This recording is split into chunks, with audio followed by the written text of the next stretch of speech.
Hello and welcome to week 14, topic number 2. This is the later topic in chapter 13. The subject is to collaborate to negotiate. So there's just a few comments I have about collaborating and negotiating. And of course, we have another book that you've been reading and picking up some other tips on negotiating as well. Uh, just kind of as a way of refreshing our memories, that negotiating is discussing an issue between two or more parties with competing interests with the aim of coming to an agreement.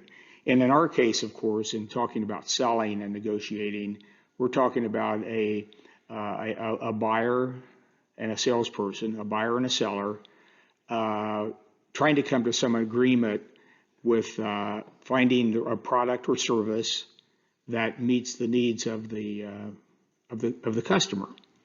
And the negotiating process, of course, is an integral part of that. I found in the clip art section, I found this item here, the win-win-win, which is how the textbook author describes the process that we normally know as win-win, but this is win-win-win with a win for the salesperson, the salesperson's company, and a win for the buyer. Negotiating is like an iceberg. You have to get below the surface to see the entire picture of the situation. There's a lot there. In what we're talking about, we're looking at it just strictly from the standpoint of negotiating that goes along with a selling transaction. Your book on negotiating goes into great more detail on other aspects of negotiating. Some of the latter chapters get into the contracts and sales and the legal issues.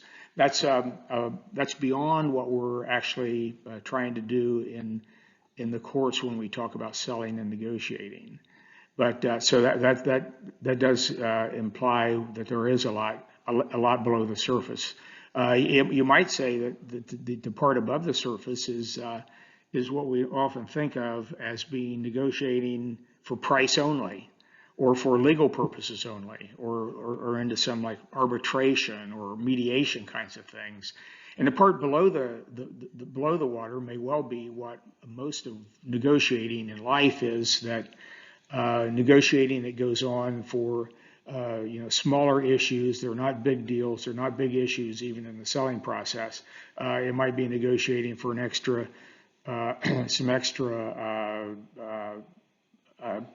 small discount in the price of a product that the salesperson has for sale. It could be negotiating for something like a little quicker delivery or a little different kind of service. Some things that many times salespeople are empowered to. Sometimes it doesn't even take much negotiating, because salespeople often have little perks that they can provide to the person who's going to become one of their customers. When we're talking about negotiating, it's important to pay attention to three different elements: information, power, and time. Information, we're talking about understand what's important to your prospect. This goes way back to the beginning of the 7-step selling cycle in terms of doing your research and the fact that you're now, let's say you're in getting ready to make a sales presentation to a prospect. Hopefully that prospect is one of the people, one of the customers that you identified way back in the beginning, because through looking at the information that you had, trying to understand what's important to your prospect. Because if you understand what's important to the prospect, and if you're able to deliver that, then you have a good chance of closing the deal. If you don't have a good understanding, and you just don't exactly know what they want, it'll be and what their needs are. It'll be a much more more difficult road. So here again, we're looking at the importance all that preview work, all that pre-preparation work that goes into the selling process. I mention it because it's often not thought of as being selling. It's gaining information, trying to understand early on, trying to understand who should be one of your prospects and who would not likely be a prospect. It happens very early. It's not. It sounds like it's not some of the most. It doesn't sound like the fun work that people talk about in sales, where they can become, demonstrate their product and make sales to customers. The information phase goes way back to the very beginning. The power, the second element, power. Power is perceived. It's a perceived feeling or perceived value. If you feel that you have the power, then you do. Let's look at probably the other side of it is even more important when you're talking about becoming a salesperson. That if you don't feel like you have the power to satisfy the customer's needs, then you probably won't do it. You will if you don't think you can do it, you'll succeed in not being able to do it. If you want to, it's a kind of an unusual way to say it, I guess. The third element to keep track of is time. Deadlines force decisions to be made, so there's some value in meeting with the client and talking about some deadlines in terms of how long a particular product might be available, how long a particular price might be available for that product. So that's one element of time that's important to keep in mind, is that set some deadlines. Don't leave it wide open so that there's a feeling on the part of the customer that, well, just about whenever I want the product, I can have it. That's very often not the case. As you go on and make sales to other customers, the customers who passed up a purchase, there just literally may not be inventory or product available for that particular customer. So deadlines are quite important, and that's one time dimension. Another one is don't negotiate when you're in a hurry. It's too easy to overlook details. It's too easy to maybe promise things, benefits, features, delivery times, prices, other things that you aren't able to deliver on if you're in too much of a hurry and you don't do your homework on checking with your company about what is possible within the time frame available for completing a sale. Some basic steps in negotiating, and this I think you might find interesting. I think probably the most significant part here, I think, is that these steps are broken down into those three main categories: pre-negotiation, negotiation, and post-negotiation. And just like when we talk about selling, we talk about the preparation and beforehand, what we do beforehand. I think when we talk about negotiating, it should be the same way. We have a preparatory phase, a preparation phase. We have the main part, the negotiating phase, which would be similar to the presentation phase in the selling process, and certainly that negotiating step two there, negotiation, would be would go along hand in hand with the presentation, probably most of the time. And then, of course, there is a post-negotiation phase, things afterwards, doing the follow-up, celebrating the success of the sale, and getting ready for your next client. But looking at pre-negotiation, some of the points there that I'd like to put a little bit extra emphasis on is you being prepared and getting in the right frame of mind, being confident about your product, knowing benefit for benefit how your product compares to competitors' products. You need to know that because your customer probably knows that, and especially if the customer is now using a competing product, they will know very well what the current product does, and so that's where you need to be prepared with and confident about your product, and confident to explain where yours is better and equal to. There may be some points where your product doesn't quite meet a competing product. If it's not important, if it's not important to the needs of the customer, just go ahead, write out and explain that and say, I understand your needs, but I also understand that that particular product feature is not significant for you. So there's getting yourself mentally prepared for the negotiation, doing your homework, knowing who's sitting on the other side of the table, and what's important to him or what's important to her. Again, that comes back to that knowing your prospects, knowing that persona that we talked about a few times and mostly earlier in the semester. Set some goals, some pre-negotiation goals in terms of identify minimums that you will accept, and be ready to walk away if you can't get that.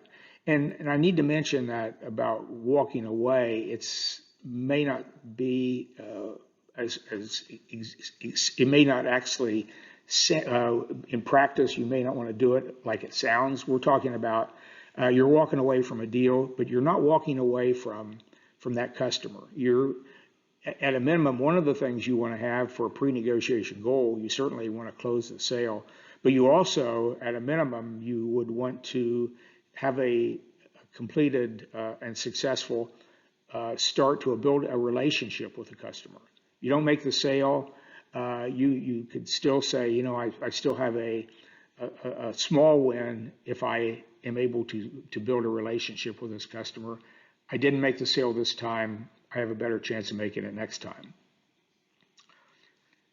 So in the negotiation phase, phase number 2 there on the slide, that one takes, that's where we're down to more of the negotiating kinds of actual negotiating details that you find in the little negotiating book used in the course. Some hints like, making your initial offer firm, not leaving the customer with the idea that that's everything's flexible. Things can be, and maybe being careful of that phrase, that everything is negotiable. We can talk about everything. Buyers and sellers can talk about everything, but when you go in there as a salesperson, you need to know what you're able to hold firm on and what you're not able to hold firm on. Identify other currencies with which to negotiate to reach common ground. The other currencies would be anything like extra early delivery of the product. Maybe it could be some sort of a financing of the product, delayed payment of the product. Maybe not a price cut, but maybe a way that the buyer could obtain the product and pay for it over an installment plan over a longer period of time, where the price would be the same, but the terms would be such that they would be able to take possession of the product sooner than later. The other very important point at this point is to be very specific, and every element should be in detail. Everything that's any kind of detail, dates, prices, quantities, who's responsible for what. All this needs to be put down on paper. It needs to be firmed up. That's part of the negotiation. Those are the things that when you are finished with and you hopefully will, when you close the deal and the negotiations is over, those are all the things that you will certainly want to and need to follow up on. Any kind of if there is a deadlock, put the issue aside, and rather than look at your negotiation process and the closing process as being a failure. Look at it as a let's stop it now and let's continue on at another time. Let's come back and do it later. There may be some time pressures, some other issues that are have maybe come to the forefront, things that are distractions for the customer. I mentioned in topic 1 slides that maybe a few minutes before you came in you make your sales presentation, the customer got some information, a phone call, a personal visit that made sort of created an emergency of sorts, and it made put something on the customer's mind, and it made your presentation moved it way down the list of importance. One of the things is avoid getting emotionally involved, being ready to walk away if you can't make a deal. Again, the idea there is that you are representing your company. Your customer might be representing their company. The things happen, and it's not you don't take it personally because they have certain procedures or certain rules about merchandise that they buy, equipment that they buy. Your equipment may not fit that for some reason. That's about those are some technicalities that you need to not worry about being. Don't be emotionally damaged by that. Don't take it personally. Just understand that the next time, whether it's with this customer and other customers, that in your research phase that you uncover these kinds of issues. Would there be some reasons why they could not buy your products, why they could not buy your equipment, why they could not buy your supplies? That would be so. Next time, that'll be part of your homework. It could very well be part of your certainly something that you've learned from this particular customer. Post negotiation, there's a lot of things going on there, but a lot of it is just sort of wrapping up the what you've just completed. Celebrate with the appropriate people. Make it, if it's a first-time sale, make sure that whatever you do is something that will help build your relationship with that particular customer. That's what you're there for. Every sales presentation should end with at least a relationship, and hopefully most of the time, you want to close a sale. That's what you do. That's your business. That's what you'll be most excited about. But make sure that building a relationship is always there. Some of the things that you need to look out for is that negotiating won't help close the deal in certain cases. If you're not speaking to the decision maker, all the negotiating in the world isn't going to bring the discussion, your presentation, and the close to a successful close, to a successful conclusion. That's something you need to do in terms of your homework phase, and particularly as you get close to making the presentation, is making sure that you know who you're going to be presenting to and what authority that particular person has. When you're in business-to-business transactions, while it's not always a hard and fast rule, but keep in mind that sometimes the person who's easiest to get the appointment with may be the person who they work with the product, they work in the area and they're knowledgeable about your product, but they may not be the decision maker, particularly if it's a big ticket item or a big quantity of supplies. There are a lot of dollars involved with it. Make sure you're speaking to the decision maker. There are probably times when you need to make sure that it's not only the decision maker, but also people who in the organization have information that the decision makers may not have at their fingertips. Whether there are funds available to to purchase what you're selling.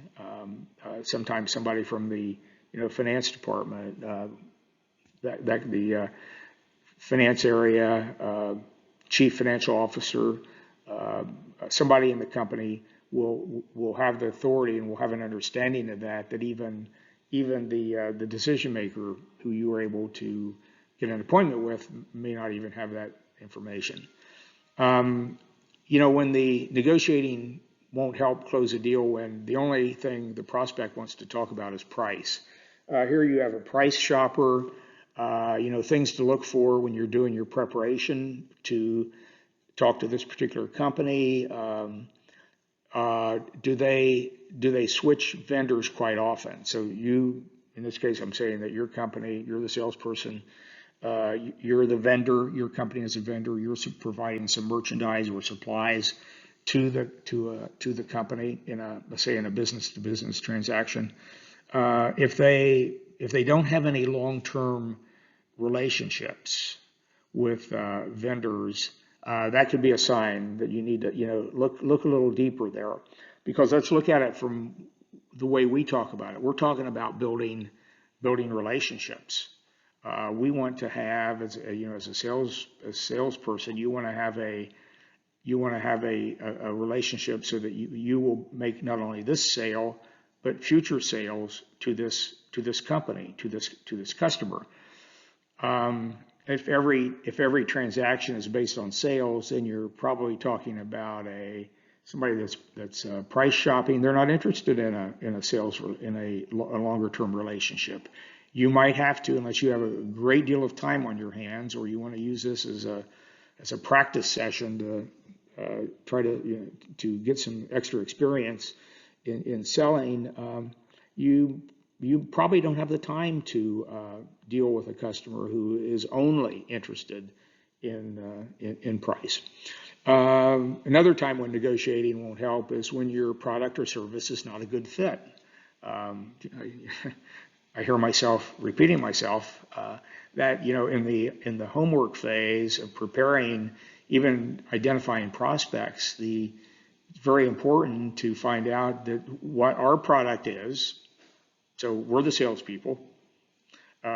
Does our product fit their need? And that's a key thing. So we want to have people who we want to have a product that fits their need, and then we want to meet with them and explain to them how we think the best way to meet their need is with our particular product and not with the competitor's product. So that's another key point. And I think a fourth one is that when the prospect gives only vague answers, you're not in a very good negotiating situation here. To negotiate and to close a sale requires getting both sides sharing the detailed information, deliveries, prices, what they're prepared to do, what you're prepared to do. And if there's only vague answers, you might give you the feeling that they're just sort of passing the time till the interview with you, till the meeting with you, the appointment with you is over, and then you'll leave and they'll go back to work and nothing else will happen. So maybe knowing in advance who you're going to be meeting with here again is important. Sometimes the person giving only vague answers, that might be an indication of going back up to the top of the list there, that you may not be speaking to the decision maker. Decision makers are, you think about it, they're making decisions. They want data and facts. And the person who's only talking in vague terms, it might be just sitting in there as a substitute for the decision maker, and not somebody who can really, who's really qualified, that has the authority to close a deal with you. So anyway, there's the end of a few extra topics that go along with the closing chapter in that discussion in chapter 13.